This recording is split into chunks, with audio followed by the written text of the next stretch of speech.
Hi, my name is Stephanie Carroll and I'm author of historical novel A White Room. And today I'm going to be vlogging about platform. What is it and what do you do to get it? Most of the platform work that I've done so far has been online. And online platform is a really big deal right now. A lot of people with very successful books have really big online platforms. But physical, out there in the world platforms are really important too. A platform is basically your presence, either online or out in the world. And by having a presence out there, it's really important because that's how people find out about you. That's how people decide to buy your book. And it's really important both before and after you're published. In the past, I think it was more important after you published, but now with all the crazy stuff going on with the web and publishing in general, platform has become a really big deal before publishing. So it's important that you get one. I'm going to recommend to start off, to take advice from people other than me, Get Known Before the Book Deal by, I can't read it backwards, Christina Katz. This book I've been going through and it's not only given me a lot of information about platform that I had heard of and it elaborated on, but it also gave me stuff that I never thought about. So it's a really good book. I suggest you check it out. But basically, here are the basics when it comes to profile. Website, blog, vlog, and social media. Website is very important for one of the biggest reasons I think is that you look more professional and more readily available to the public if you have a website. For me, especially when I was a journalist, whenever I wanted to see if somebody was legit or find out more information about them, I Googled them. And if their website popped up, I was like, okay, this person's the real deal. But if they didn't have a website or a business name or anything, I was just kind of like, this is nobody. I don't know who this is. I don't know if they're real or not. So it's really important to have a website. Now it's more important not only to have a website, but to also make sure that you have optimized your web level. I can't think of the word right now. Search engine optimization. Sorry. You need to make sure that you're not only out there with a website, but your website is going to be first when somebody Googles your name or information trying to find you. If you have a website and they can't find it, they're going to assume you don't have one. So how do you optimize your search engine search capability? Most important things, one, constantly update your content. You need to have something on your website that's constantly being updated. And this is why a lot of people connect a blog to their website, because they're constantly updating the blog and that's constantly updating the website. Videos are another great way to get your search engine optimization going. Videos for some reason have a higher rating in search. So if you have a vlog that updates regularly, that's another good way to do that. Apparently, it's also really helpful if you have video on your home page. I don't have video on my home page. I have a slideshow of photos on my home page, and apparently that helps as well. Great ways, in addition to a blog, to constantly update your website is a news section. Something that you're just constantly putting things in there like, you know, I went to this conference, I started this book club, I read this book, things like that. So that is kind of the basics of platform, website, the important stuff. Next is, I would say, blog. Blog is so important because everybody's blogging now. It's the best way to get out there. It's the best way to get known. Sometimes authors get their entire audience through blogging. You know, they have a blog with 10,000 followers. Those are the people who are going to buy your book. Blog, I keep saying vlog, but I mean blog. Blog is kind of something that I'm actually a little new to. I've been doing it, I started my first blog a couple years ago, but I was having a hard time sticking with it. I would write a blog and then I wouldn't write one for several months, and I'd write another blog, and I just didn't know what to blog about. it's really important that you do a couple things to figure out what to blog about. The most obvious blogging topic is writer topics. You know, if you're a writer, you're doing all kinds of stuff with your writing all the time. You're researching, you're reading books, you're learning new stuff, you're going to conferences, you're meeting people. All that stuff is blog-worthy material. Because if you're looking into it, other people are looking into it, and if you've already looked into it, you can provide that information. That's what I ultimately did with my blog. But when I first started, that wasn't very clear to me.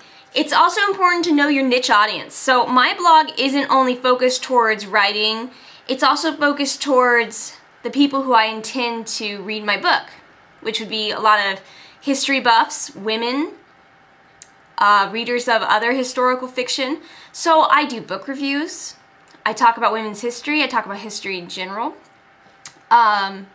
So whatever your main topic is, you know, if you're writing a book about a ship captain, that's a whole bunch of blogs right there. Ship captain stuff, ship stuff, all kinds of stuff that you know because you've researched it to write about it. Also important with blogs, I've heard a lot of people recommending WordPress. I actually went through blogger.com.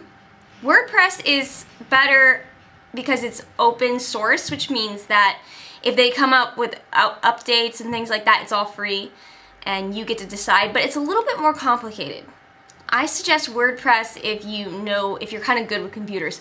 I really like blogger.com because it's easy, everything you need is there. You know, how to post photos, taglines, all that stuff, it's all right there. And Blogger is connected to Google. So you're automatically kind of up there on the search level in Google search because you are basically using a Google service. You can also connect with Google+, which even though isn't all that big right now, it's a Google thing, so eventually it's going to be big. And Google+ also helps with your search engine optimization. So another way that that's important. Social media, third component of online platform. Social media is one of those things that a lot of people are into Facebook. A lot of people have the Facebook business page or an author page or fan page, whatever. And that's great. And that's what I did at first too. But what I recently learned is that Facebook is only really good for getting information out there to people you already know. It's not that great for reaching people who you don't know. Places that are good for reaching people you don't know are Twitter. That's why everybody uses Twitter. The cool thing about Twitter is you actually can connect it to Facebook, so when you post on Twitter, it'll post it on Facebook.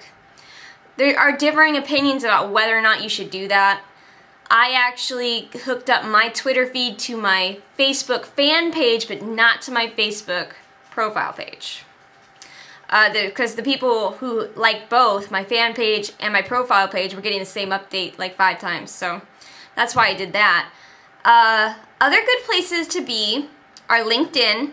LinkedIn hasn't gotten as popular as Facebook or Twitter, but it's really getting up there when it comes to professional social media. A lot of people expect you to have a LinkedIn account, even if you don't post on it regularly. It's weird. The new one that I discovered that I really love is Goodreads.com. That's a social media site all about books. You find books that you like, you find books that you read, you comment about them, you rate them, and you have the option of connecting that feed to your Twitter and Facebook feeds, so it all goes together. And that's just really cool because you're talking about books, and that, if you're a writer, is your forte. Books, of course. And you get to reach other people who like books and talk about books, and it doesn't seem to be the same as like Twitter when it comes to meeting people you don't know, but it might have that potential. I've only just started, so I don't know all the details. Like I said, Google+, I suggest going there. It's not really that big yet, but I think it's gonna be in the future. The other one that I've been doing that I recently discovered is Tumblr, and Tumblr is what they call microblogging. It's this little web system where you basically can blog. You can do kind of like what you do on Facebook already, like posting links and posting photos, and other people who go on Tumblr can reblog it. They'll like repost it to their page. And so everything sort of starts to tumble around in this little world, Tumblr world. And so it just gets more people seeing your stuff. Unfortunately, I recently learned that the bad part of that is you might have people who you do not want reblogging your stuff, and then you're associated with them. But there is a block feature. I had to block someone recently because I was like, I do not want that person posting my stuff. But generally, it's a good way to just get your stuff out there. And that's more of like a Twitter type thing where you're getting your stuff to new people who don't know you. I'm trying to think if there's any more. If you're gonna do all this social media, and it's a lot, and it does start to like get a little bit overwhelming, updating all these different things, I highly recommend finding a way to connect all of them, come up with a system for when you post on one, you post on other ones. And Hootsuite is the big deal for managing social media right now. That's Hoot, like an owl hoots, suite, like a hotel suite, Hootsuite.com. There you can add Twitter, Facebook, MySpace, LinkedIn, and soon Google+. You can add them all up together, and when you post on Hootsuite, it posts on the rest of them. I haven't 100% figured out how to use Hootsuite yet, so I can't give you too much advice about it, but everyone who has figured it out says it's really helpful and they recommend you use it. So I'm going to recommend it as well. Let's see. I'm trying to go through all this stuff really fast because it's recommended that you have only 15-minute vlogs, so that's why I'm like, wow! I'm not getting into too much detail. But I want to kind of give you just a nice summary, you know. The other way that you can start doing platform stuff, and with all these things that I'm talking about, it's not like you just go there and create a profile and never do it again. You have to constantly be working at these things and updating them and trying new ideas, trying contests and giveaways and all kinds of stuff. You don't have to do that all right away, but you got to do stuff to reach people, because if you just create a Twitter account and never use it, nobody's going to want to follow you. And if you create a website but then never update it, nobody's going to find the website. And if you do a blog and never blog, again, so just keep that in mind with all these things. And don't overwhelm yourself. If having 5 different social media things are too much for you, don't do 5. Do as many as you can manage, because if you do 5 or 18 and then you can't manage all of them, you're just going to have a bunch of dead social media stuff and nobody's going to care. So don't do that. The next part of platform beyond online, and there is more stuff to online platform, that's why I recommend this book, but I can't get into all of it in 15 minutes. But the other side of platform is going out physically in the public and doing speakings, classes, and basically whatever you can to just get out there and be like, hi, I'm writing a book, look for it, one day it'll be published. Right now I'm going out and I'm going to try to teach a community education course through my college. You do not have to have a upper level degree or a teaching certificate to do that. You just need to be able to prove that you have the experience to teach the class and that you have the public speaking abilities to do it.